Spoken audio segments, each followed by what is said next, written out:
Good afternoon, everybody. This is StreamPunk Sports. I am JD Walker. I'm here with Steve Fuentes and Mike Barrera, and this is StreamPunk Pirate Postgame. This is our first time doing this, so I haven't been able to think of a better name yet. But welcome, and Seton Hall playing a throwback game in Walsh Gymnasium against the Fordham Rams of the Atlantic 10. Traditionally, they've been they have a very long history as a New York City power, but most of that is ancient history. For the better part of the last 30 years, and they really haven't done much. They've always been basement dwellers in the A10 for the better part of 30 years. But the last few years, Fordham has been a rise on their own. They had, I think, maybe 5 seasons over 500 over the past 30 years. But then the last 3 years, they've gotten progressively better, starting with Kyle Neptune and now Ergo, both from the Villanova family. And it shows. You could see the Villanova DNA in this Fordham team. And Shaheen Holloway's teams this was a old school defensive battle. Some fans love this stuff. Some are just like, this is Fordham. What happened? And yes, a stat that came up on the game a lot was that the last time that Seton Hall lost a non-conference game in Walsh Gymnasium, it was to Fordham in December 1989. An important note of context in Pirate lore for that background for that Fordham loss. The night before was when the starting center from the 89 Final Four team, Ramon Ramos, who was then a rookie for the Portland Trailblazers, had been in a life-threatening car accident the night before. So the team was not all there for that game. That was an important thing I learned years after the fact. Obviously, that's before my time. But I do have an older cousin who was a senior in high school that year and had it down to Seton Hall or Fordham and was deciding where he was going to go to school. He said, all right, I'm going to go to this game and whoever wins, that's where I'm going. So he went to Fordham. Wow. That's crazy. All right. But, for those watching us live on YouTube, feel free to comment. We'll get to any topics you want to talk about. But gentlemen, we'll start with your thoughts. Steve, you want to go first?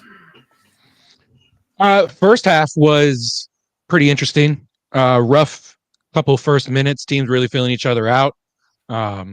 This is the second game for each school. So the commenters kept saying it throughout the game, considering this is, even with the referees, this is only the second game. Everyone's getting warmed up for the season.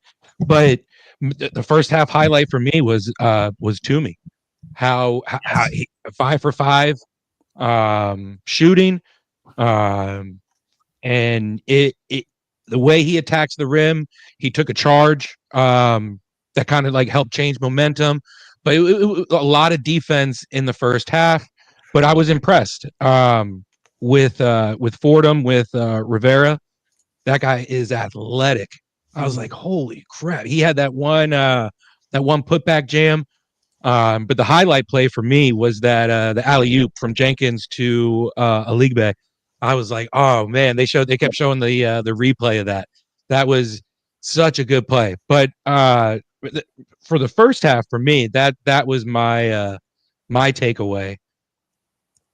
Yeah, and we have I have the stats up on my screen. I don't really know don't have it to share on the back end, but I do have a box score. Toomey ended up leading the Pirates with 12 points. Prince Aligbe was the only other scorer in double figures with 10. And on 4 for 13 shooting, 1 for 2 from 3, and 1 for 2 from the line. Yikes! 8 for 16 for the Pirates from the line the whole game. 12 for 18. when I went up to see the open workouts up at the Seton Hall campus was around the second week of October. The first thing I noticed, the free throw shooting was abysmal. I said, I hope everybody's just having a bad day, because if this is what we're going to be seeing, this could be a problem. Mm-hmm. And in the first two games, that is proven true. And a costly turnover by Dylan Adewusu at the end of the game, which is rare. You don't really usually see that from a senior leader like Dylan. That's out of character for him, but stuff happens. Mm-hmm. And it's worth noting, I don't know if the game plays out like this if it's in Prudential Center versus Walsh Gym. Fordham plays in an old bandbox of their own. Rose Hill Gym is 100 years old and is one of those places that's like a lovable dump, kind of like Walsh Gym in a way. So Fordham playing in Walsh Gym against Seton Hall is in their element, but I don't know. Would it have been like this if it's in Prudential Center? Probably not. But also 5,000 people. But also you probably get about 5,000 people in Prudential Center for a game like this. On a college football Saturday. Granted, there's a few Pirates fans who are college football fans of other schools, but not that many. But there's a few. But everybody out there, and this is the Pirate post-game show. Fordham beating the Seton Hall Pirates on a last minute buzzer beater by Jackie Johnson. Like and subscribe to us here on StreamPunk Sports, and check out our other channel, StreamPunk Soccer, where I talk a lot with Steve and Mike and a few others about the Philadelphia Union and other Major League Soccer. We have a photographer covering the Seton Hall and St. John's Big East first round game today out at Belson Stadium in Queens. So nice. We'll have more on that for you as well. And in the morning, we'll be talking with Jonathan Tannenwald of the Philadelphia Inquirer. So I'll be sure to check that out live at 8:00 on StreamPunk Soccer. But, awesome. Mike, let's get into your thoughts. Well, I mean, just before the season started, I wanted to see how Seton Hall would adapt, considering how much turnover they have. Like, they lose Dawes, you lose Davis. You obviously, Kadari Richmond is currently playing right now for St. John's, who's down to Quinnipiac by 6 with 6.5 to go in the first half. So I was curious to know how they would just, gel. I think a lot of these Big East teams, a lot of teams in general, with the transfer portal being what it is, are gelling right now. So I take these things with a grain of salt in terms of a bad performance or whatever it might be. But some of the things that we saw last year with the turnovers with this Seton Hall team kind of crept back in today a bit. They had a couple turnovers that were just really, really sloppy. That one at the end was obviously inexcusable, but a couple times in that second half, I'm like, you're just throwing the ball away. At this point, you're just wasting possessions. I was glad they switched to the zone for a bit there at the end of the second half. I thought just Johnson was kind of lighting him up for a little bit, and they couldn't really stop him. But this is the third bad loss now for a Big East team. You had Nova go down to Columbia. You had Austin Peay beat Butler yesterday. Quinnipiac could pull out a win against St. John's today if they keep this up. The Big East Conference being, hey, we won the NIT and the national championship last year. These non-con games have to be taken care of. DePaul's 2-0 for crying out loud. Like Butler, Seton Hall, Villanova, they shouldn't be losing to these, quad 4, quad 3 opponents. But as a whole, though, it's what you expected from Seton Hall. Really tough game, like a rock fight, just defensive battle. I think Fordham matched them well. I think that was what kind of beat Seton Hall today more than anything. That intensity from both sides was just great. It was a great game, in my opinion. It was a great game. It was the kind of game that purist sickos like us love. But does the casual Pirate fan who, or the casual Big East fan who just sees that Fordham has been absolute trash for decades, and now they've kind of come out of nowhere. And this is a loss. And we unfortunately we don't have anybody on site in Walsh today, but I can't wait to see the press conference after this one. But I am very happy I am not in the room for this press conference because Shaw after loss, he punched a wall in the locker room at halftime during the St. Peter's game the other day. What's he going to do now? Just break the other hand. Got a question for both you guys about the competitiveness in this game and what's going to drive what JD said, the diehard Seton Hall fans crazy. What can you attribute the transfer portal to some of this kind of what's the word I'm looking for? Evenness throughout conferences and things like that. When there's as much turnover as there is in college basketball with the transfer portal, with teams, Seton Hall, it's not just Seton Hall. This is just what college basketball is now. Seton Hall brought back 3 scholarship players from last season, only one starter and one who played significant minutes off the bench. The other one was a freshman who really didn't play. Everybody else is completely new. It's routine now for teams throughout college basketball to turn over half their roster. So as such, the summer workouts become way more important. It's now a go-to excuse for any coach to say, oh, well, we didn't have players healthy during the summer, so we didn't have enough to run 5-on-5 drills. And that's kind of a blanket excuse for why they're slow on the uptake for the season.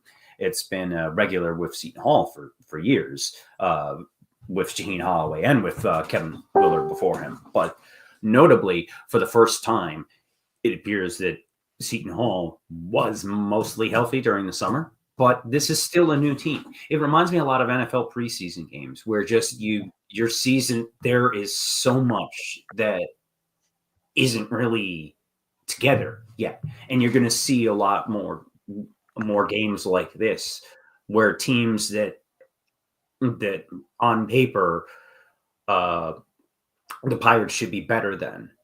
But these teams are no slouch. St. Peter's won the MAC last year. Fordham is competitive. While they've traditionally not been that great, the last few years they've been very competitive in the Atlantic 10. So these teams are no slouches, and Seton Hall currently is at the level of talent, is at a similar level of talent. Just they haven't quite gelled yet.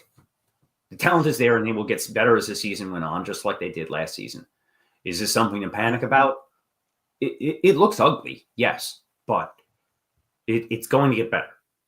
You have to view it from the sense of as long as the coach has a strong identity and create a strong culture, you'll typically be fine. It's one of those things where look at Central Connecticut. They almost knock off Providence, who's another Big East team. Central Connecticut just beat St. Joe's yesterday. I mean, these mid-major schools, even these low-major schools, are finding ways to be competitive because of the transfer portal. I personally like it. I know college people say it's kind of messed up college basketball. I think it's giving these mid-majors and these low-major teams a fighting chance, because you have, let's say, a team like Fordham, for example, who might have a couple down transfers from an SEC school or a Big East school because they're the 10th man on the bench and they're not playing and they want to go play at whatever you can think of, some Ohio Valley team. So it's, to me personally, I think it makes it more exciting. I think it makes non-conference more exciting. It really forces the coaches to coach at a high level to really be able to hey, I'm going to take these 10 new guys and make it work. I mean, right now, St. John's, who's one of the favorite teams to win the Big East, or at least be top 3. I mean, they're struggling right now against Quinnipiac. This is this is the new norm for college basketball, which I personally enjoy. I like the chaos behind Yeah. it. So Oh, absolutely. I think, but I think to JD's point, if you're a coach and you're going to be at a program for a long time, how do you sell your program to players when you don't have NIL, right? I mean, Kadari Richmond leaves for St. John's probably because just NIL and Patino. So like, Yeah, it was big. It was a very large money transaction. Exactly. And So you have to basically say, hey, you're coming from Tennessee. You're not playing at Tennessee. You're only in your second year. Play for me at Seton Hall. Maybe you're here for a year and a half, and then you go and you're end up at Alabama or something like that, or you get noticed by the NBA, whoever it might be. You have to kind of sell it as like a stepping stone when you are a smaller school like Seton Hall, like even DePaul, right? DePaul's a bottom of the barrel Big East team. right. And how do you sell that? You go ahead. Right. But Seton Hall has not been in the DePaul discussion for a very long time. Mm-hmm. And the fact that they were picked 10th in the preseason poll is jarring. They were picked 9th last year. Right. And then they finished 4th. Yeah. Currently, I don't see 4th, mainly just because of the strength of the rest of the Big East on paper. I think, but could I see 7th or 8th? Right now, I'd say they're about even with Villanova. And another team that does not have it together. They did get it back together by a little bit last night by beating a scrappy NJIT team coached by my man at Seton Hall alumni and a classmate of mine, Grant Billmeyer. Nice. Yeah, known him for years. Great guy. He when he was a player, he was the Gus Bus of our day. The fan favorite hustle guy. And I spoke with Gus.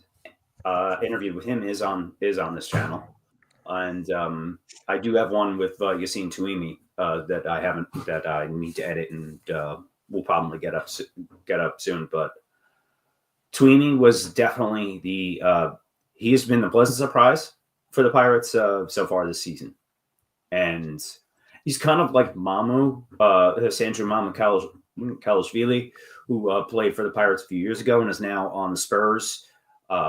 He was out of Georgia, the country. So the Euro stretch 4 style. I see that similar style with Touimi, but way less polished. But he's moved. But this is, you were talking about big men that you need to find diamonds in the rough and coach them up. That's what Seton Hall's been doing for years. Where Touimi is from France. I had a great conversation with him about soccer. So then but he went from community college to Evansville and now to Seton Hall, and he's 24 years old.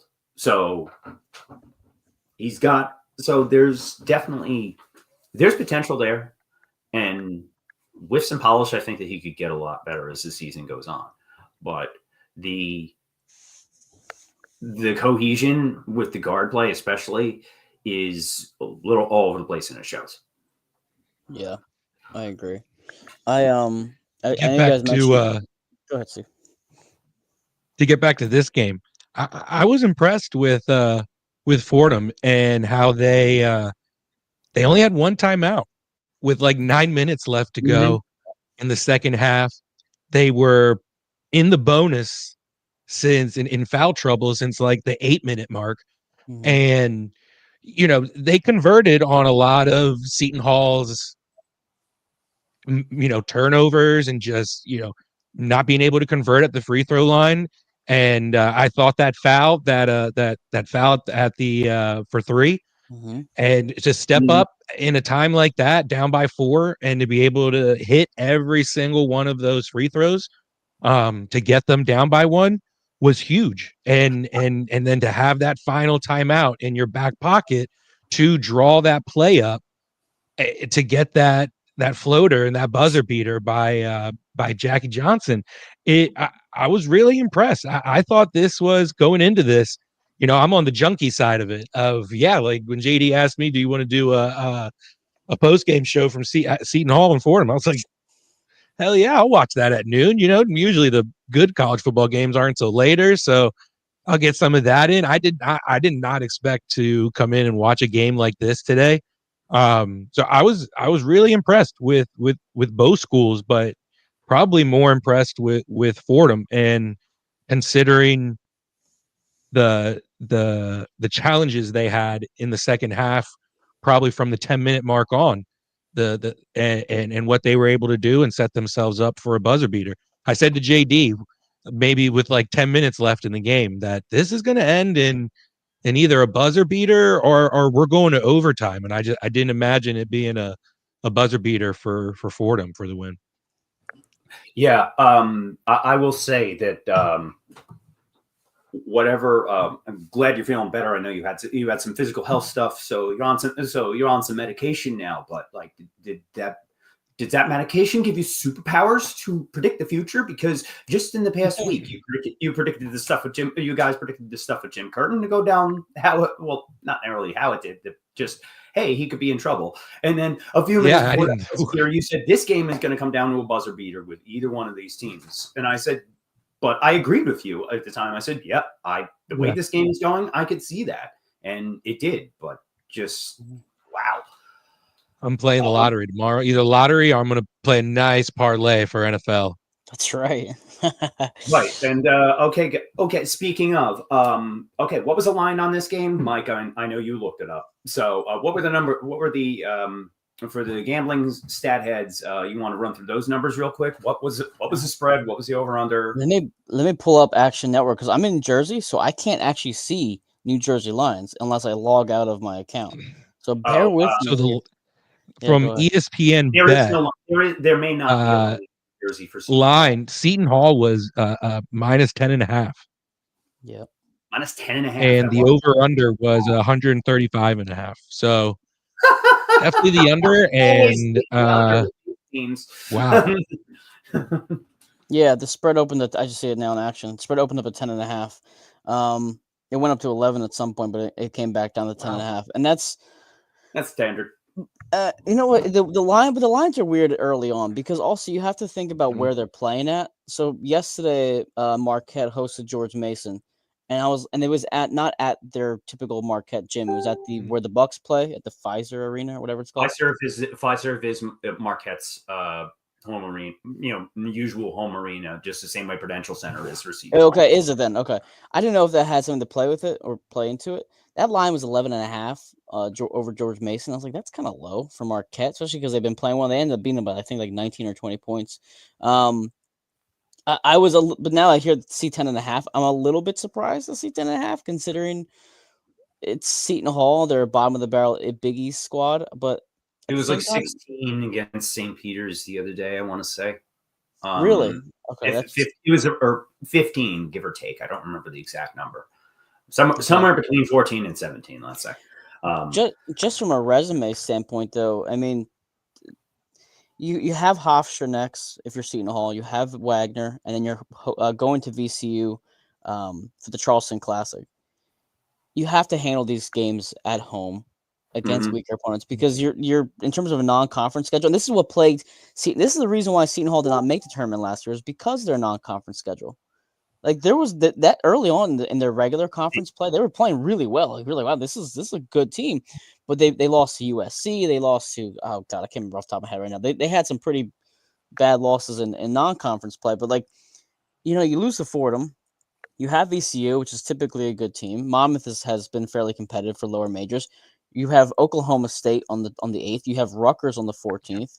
I mean, yeah, you just can't throw away these types of games when you know that you don't have a talent level as UConn or Marquette or Creighton. Well, I agree with it. I mean, there was a good amount of chatter. I mean, everything was valid with the out of conference schedule last year. Honestly, it was the Rutgers loss last year that killed them. Yes, right. Yeah. It was the Rutgers loss at home to a Rutgers team that ended up being crap. Was not. That was although they were even at the time, they had a lot of injuries and kind of fell apart in the Big Ten. So at the time, it seemed like an even match game, but it also felt like rock bottom because losing to Rutgers at home always feels like rock bottom for Seton Hall fans. Unless you lose to St. Peter's or maybe Fordham at home, which has happened. But just this, it feels like panic mode, but it shouldn't be. But also, it is a reality check that maybe Pirate fans should temper their expectations a little bit. Is the sky falling? No, but it's going to take time it's going to take time for this team to develop. And these kind of games are crapshoots. And last year, the Pirates scheduled way tougher than they should have for the team that they had, and the results showed it. These results, these kinds of games, the way with this out of conference schedule, it seemed like something where a lot of people said, "Oh, we're not, these out of conference games are snoozers." But also, it's good. It's scheduling correctly for this team and trying to get together, because the overscheduling that they did for years under the Willard regime, and in the last few years with some holdover from that, we've seen the transition. That doesn't work for this team as it currently states at the current level of talent. So I know a lot of people are freaking out, but this was ugly today. But from a purist standpoint, we liked it. But love to hear your thoughts. For anybody watching us live on YouTube, drop in the comments, and we'll drop in the comments, and we can answer any questions you have. Looks like it could be a real bad day for the Big East overall, because now St. John's down by 4 at halftime. Wouldn't be surprised to see Fairfield play a competitive game against Georgetown now, Stonehill and Providence. UConn's probably going to destroy New Hampshire, but still, it's crazy to see. And again, I probably consider and attest it more to, it's just the beginning of the season. Yes. And this is what That's you're going to exactly get right. when you get the transfer portal, and still trying to build chemistry. And at the end of the day too, you got to add school into all this crap. and that's the other thing I when it comes to college with talking about it versus the pros, is you always got to put into account these guys are in class. I don't know how much they're actually doing what they're doing in class, being athletes and stuff, but they got to take those 55-minute, hour and a half times out of their day to go deal with that stuff. But I think the Big East will be all right.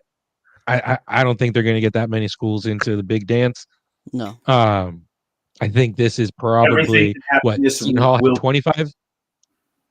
25 wins last year.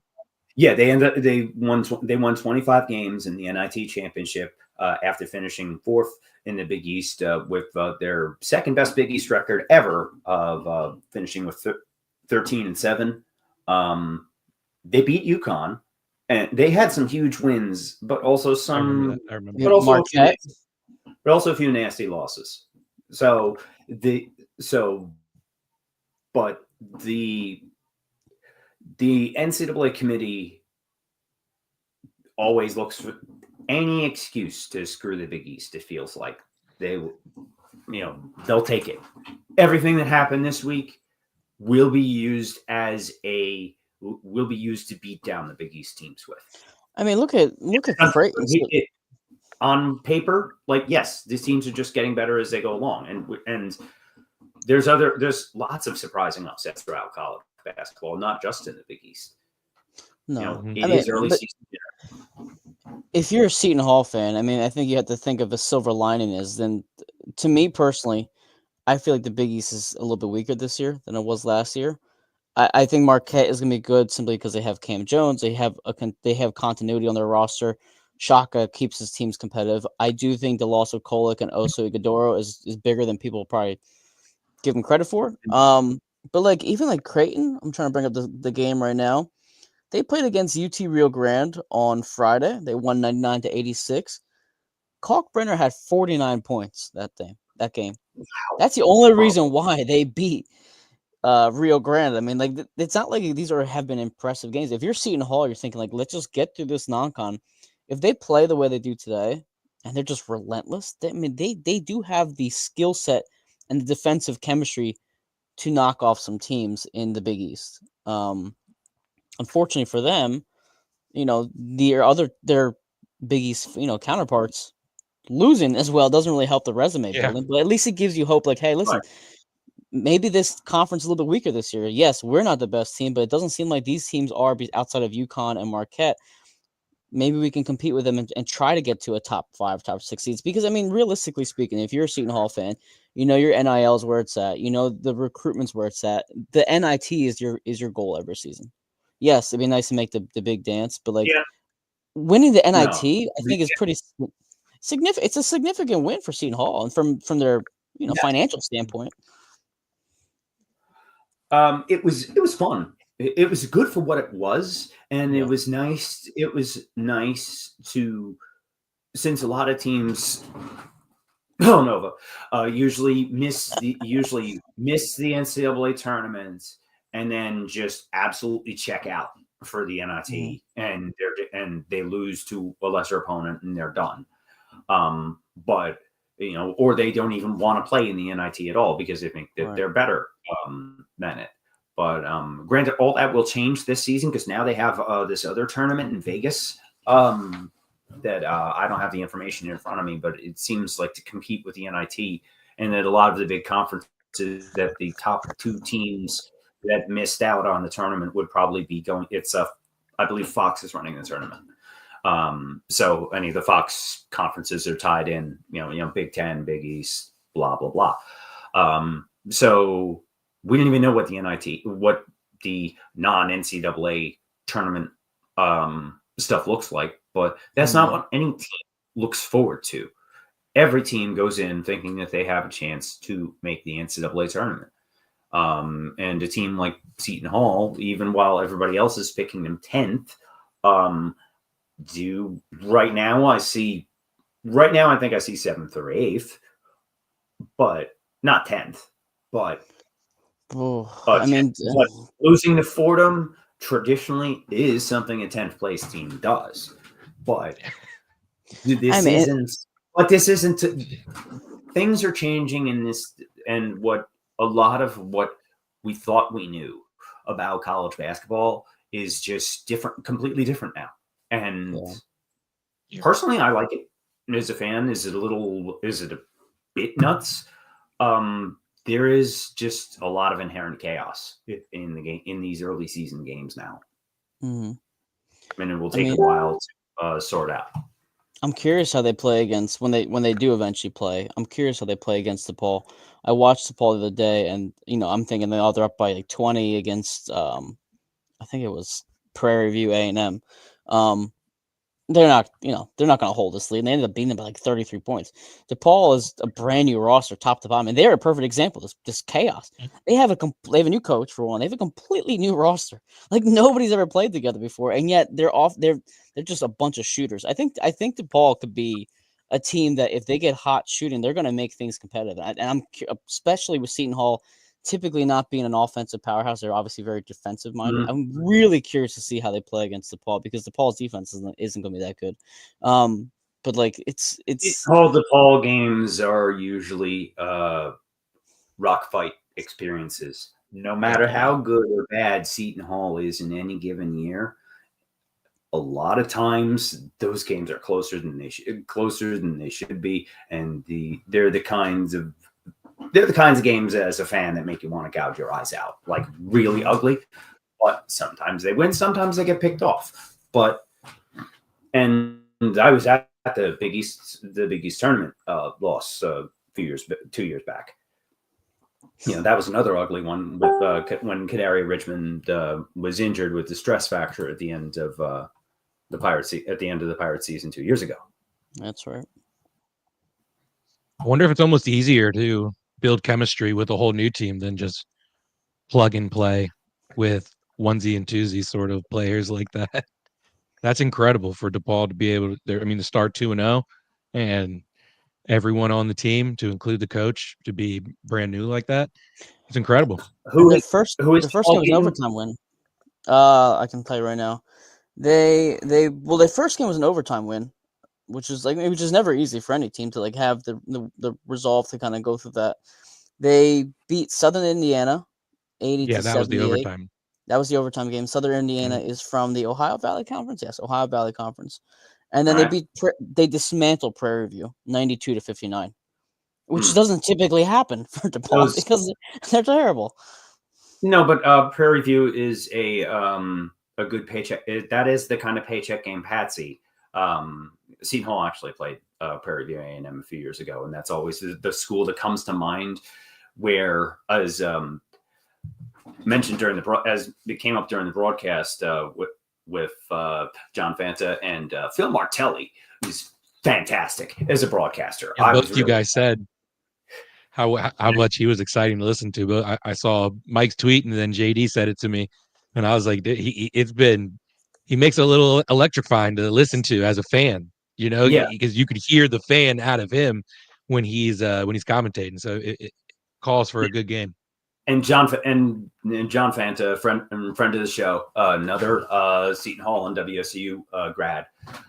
His energy is infectious. So hearing the two of them feed off of each other, that was some great chemistry. So I think we may have found a diamond in the rough there. But yeah, this is what these early season games are going to look like now, and. Mhm. But anybody watching on YouTube, get in the comments, like and subscribe to us. StreamPunk Sports. I'm JD Walker. I cover JD Walker. We normally cover this is the the Philadelphia Union press box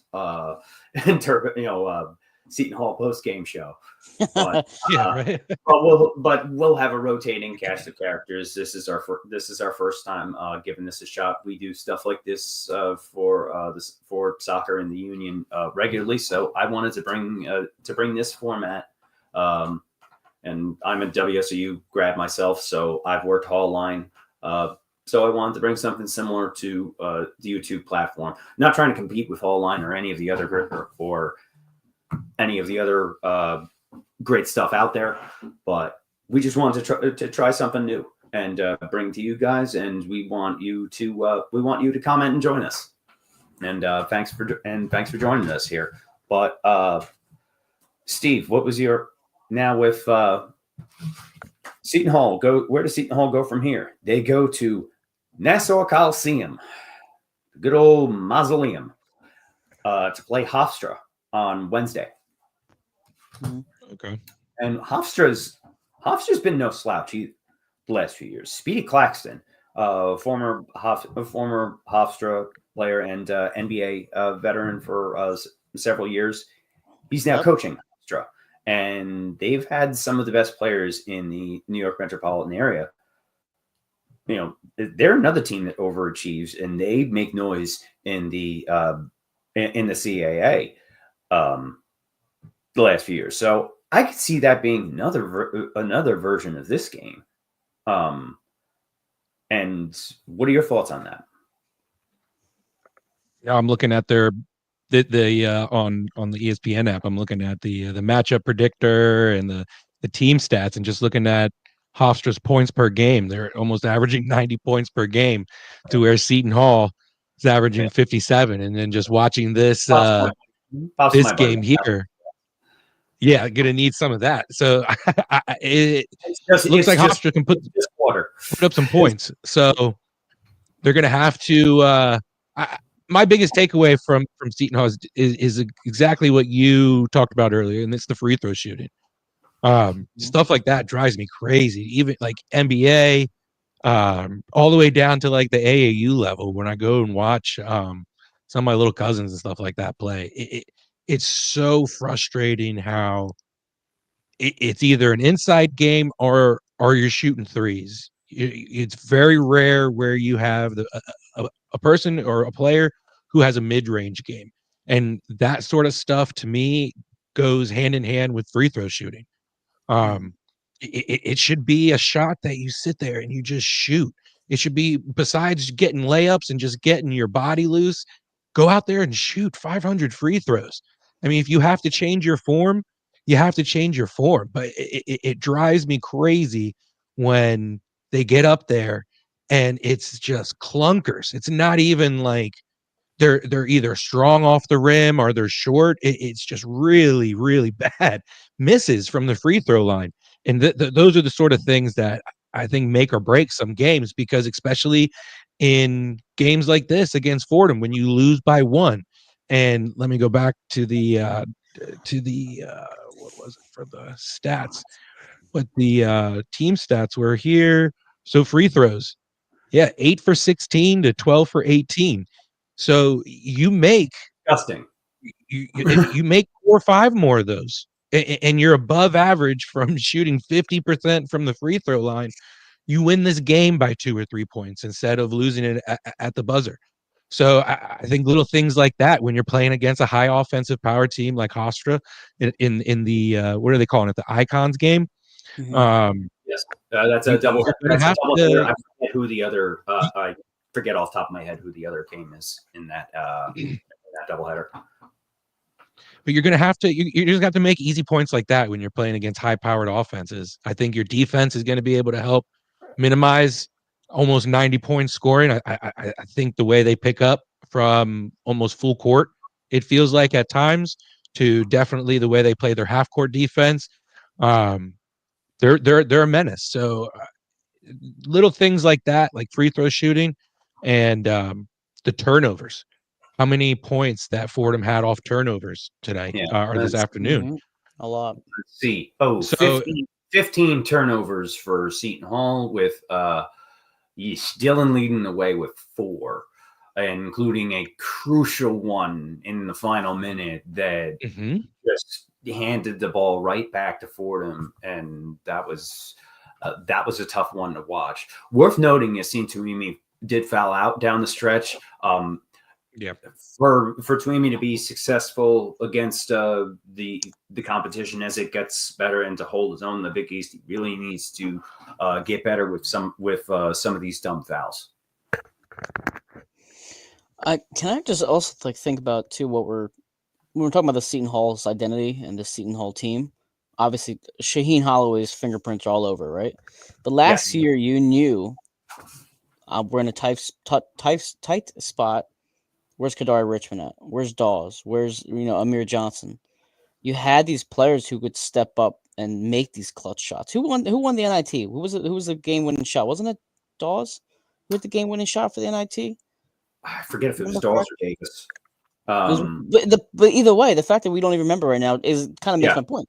There was always somebody. Even though I have a reaction video with Marcus Toniel, like I was in Bunnies watching it, I should remember that. But I mean, I was also quite blitzed at the time. This was everybody there, but it makes a point. Like, you knew where you could go no matter what. In today's match, I think Johnson rose up to the occasion and carried Fordham when they needed to, especially when I think they went through a scoring drought too, unless it was Seton Hall. I can't remember off the top of my head right now, but like Johnson was there to keep them competitive against Seton Hall.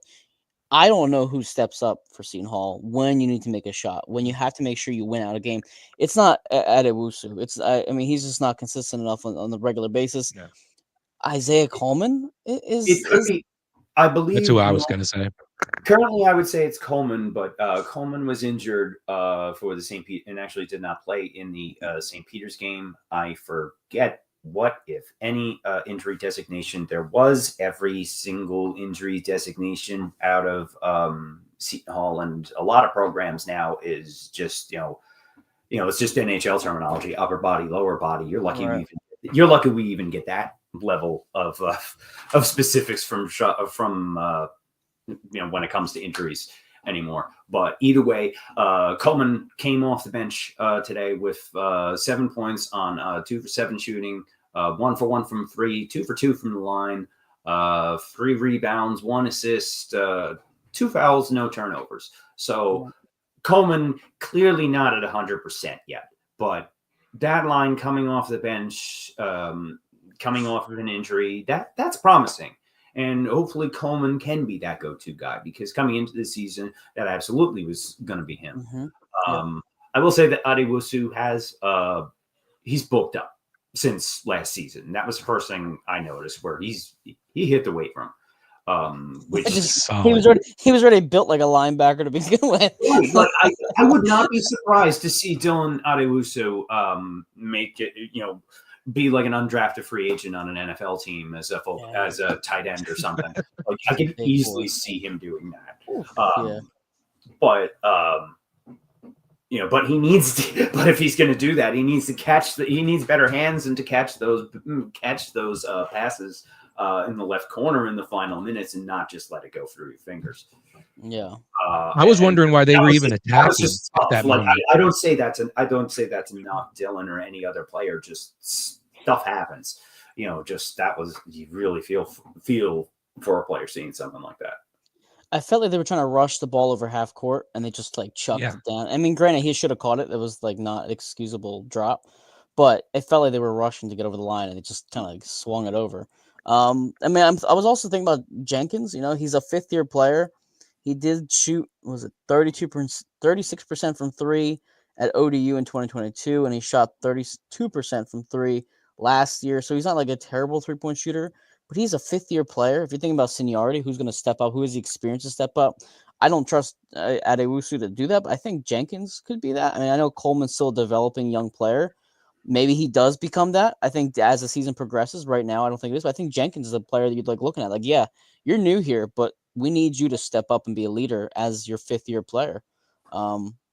Because, again, it's Kadari's not here to save the day anymore, and that's what he did every single time last year. When they had 20-some turnovers and they looked like, what was it against Marquette, JD? You and I were there. I was there that game. It was like they had like 26 turnovers, something ridiculous. Like that Marquette game was insane. Marquette had like, I think Marquette had. You were there 30. For that. You were there for that one, I believe. I was there for that. That was when I was dealing with mom's cancer last year. She's better now, you were there for that one. That was a tough one.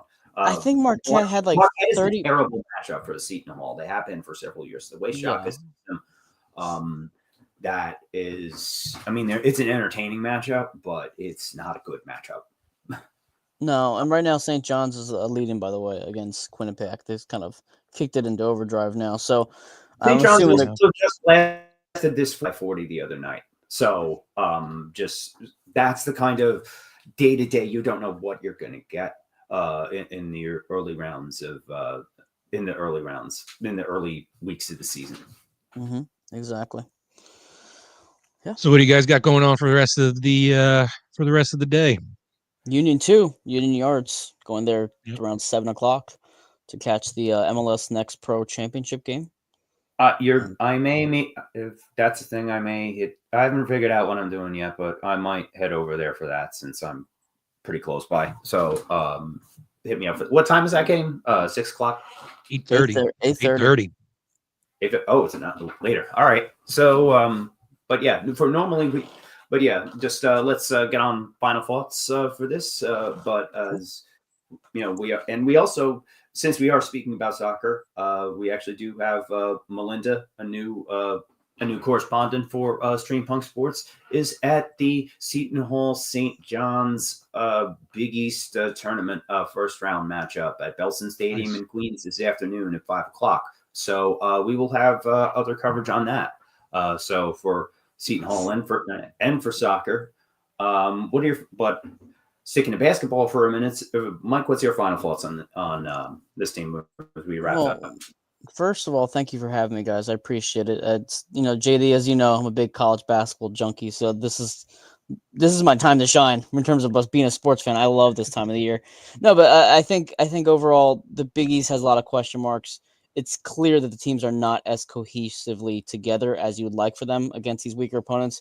But if you're an optimist at all for Seton Hall, I think you have Holloway leading the way, and he is a good coach. He's proven to be a good coach. I would love to play for him if I was a player. I mean, he really brings out the best of you. So try not to be too down, but I think if anything, the biggest takeaway for me is they need to find that leader on the court. That's the one thing I'm going to be looking at against Hofstra, Wagner, VCU. Who is going to be consistently that next guy up. And I think they'll be middle of the pack, Big East, maybe eighth around there. But yeah, appreciate you guys having me. All right. Thanks for coming on, Mike. And Steve, what's your final thought? And Steve, what's your final thoughts? And then we'll circle back and everybody says where they can find you all. I'm kind of with Mike. Seton Hall, after watching them, probably a 6 to 8 in the Big East. Fixing the little things, like I was talking about earlier, the turnovers and the free throw shooting, all very fixable things without having a designated leader, on the team yet. They help. Those leaders come out when those little things are clicking, and you don't have to worry about the mental things like free throws. I kind of feel like them pushing the ball up the court to get it looked like they were trying to get a quick 2 at the end to avoid having to go to the free throw line there. So I think confidence in those little things like that, and you go out and you get a win against an offensive team like Hofstra, you can put maybe a loss like Fordham behind you. But it was exciting to watch a buzzer beater for sure. Yeah, it was an exciting game.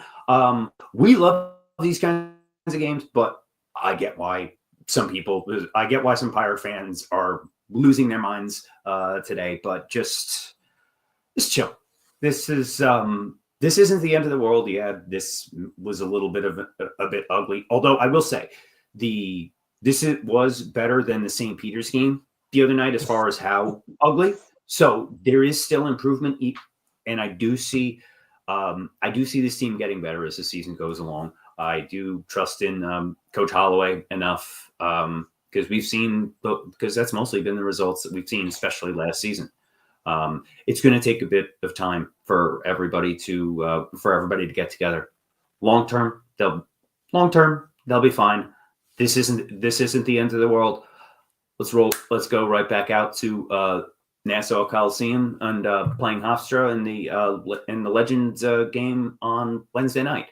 And for those that are into soccer, you can join Steve and Pat and I tomorrow morning as we interview Jonathan Tannenwald, the soccer writer of the Philadelphia Inquirer, to talk about the recent sacking of longtime Union head coach Jim Curtin.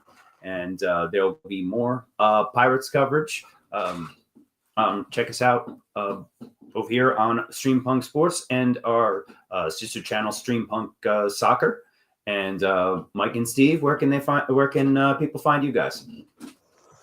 Well, for me, I'm typically doing work for AAT Sports Network. You'll see us on Across the Pitch. We do a lot of post-game shows. Jose Nunez, Dave Miller, and I have been kind of a three-headed monster running that for a few years now. So follow us on there. I talk about the Big East a lot on Twitter at mbarrera1323. My handle's right there as well. I'm basically always talking something on Twitter. So you can find me there, message me, whatever it might be. And besides that, also one last thing before I switch it to Steve for his plug. Appreciate Holloway while he's here, because that man may be gone in the next few years if the right person calls. I don't care how good Seton Hall is, on a consistent basis. He is a good coach, and I love watching him right now. I'm gonna appreciate. He's a very good coach. Yeah, and people will want him, but Seton Hall is the job he wants because he's a Seton Hall guy. I know. But I love that loyalty, man. I love that with him. Yeah, go ahead, Steve. Hey, there's always a team, though. There'll be a team when a blue blood comes and knocking. You did what you could do for your alma mater, right? Yeah, Louisville did try to make me. You can find me right there on the screen, Soldier Steve 247 on Twitter, and then every Sunday 8 a.m. bright and early. Bring your coffee. Attacking the Third with Pat, and then this week we got JD, and then of course Jonathan, like what JD was saying, and then I'm going to be hopping on doing these from time to time for some post-game show reactions. And I do believe Pat and myself are getting in the works of a Sixers post-game show to help make the horrible beginning of the season feel a little bit better and be able to talk about it and give a platform for people to be able to vent on how this season's going. So hopefully get that up in the works here soon by the end of the month. All right. Thanks again. Thanks again to Steve and Mike and all of you out there for tuning in.